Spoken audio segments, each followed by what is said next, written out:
রাজধানী আগরতলার স্বামী বিবেকানন্দ ময়দানে আজ থেকে শুরু হয়েছে অগ্নিবীর প্রকল্পে ভারতীয় সেনাবাহিনী নিয়োগ র্যালি। সকালে দৌড় এবং এরপর দিনভর চলে শর্ট লিস্টেড প্রার্থীদের শারীরিক যোগ্যতার বিভিন্ন পরীক্ষা। অনলাইন প্রবেশিকা পরীক্ষার পর রাজ্যের ৮ জেলা থেকে ৭০০ যুবক এই র্যালির জন্য শর্ট লিস্টেড হয়েছেন। প্রথম দিনে ২৫০ যুবক র্যালিতে অংশ নিয়েছেন বলে জানান সেনাবাহিনীর শিলচর রিক্রুটমেন্ট কার্যালয়ের অধিকর্তা কর্নেল রাকেশ ডোগরা। এদিকে দেশ সেবায় সেনাবাহিনীতে নিয়োগের স্বপ্ন সাকার করতে এই র্যালিতে অংশগ্রহণ বলে জানান একাধিক প্রার্থী।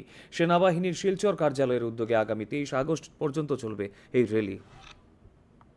में हुआ था ऑलरेडी ये सब क्लियर कर चुके हैं और तकरीबन 700 बच्चों ने ये क्लियर किया था, जिसमें से 350 बच्चों का आज टेस्ट है और 350 बच्चे कल आने हैं।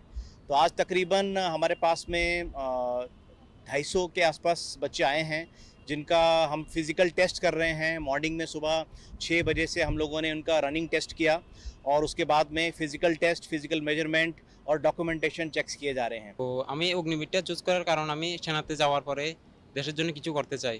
তো আমার স্বপ্নটাই হলো এটা, সেই জন্য আমি এখানে যোগদান করতে চাই।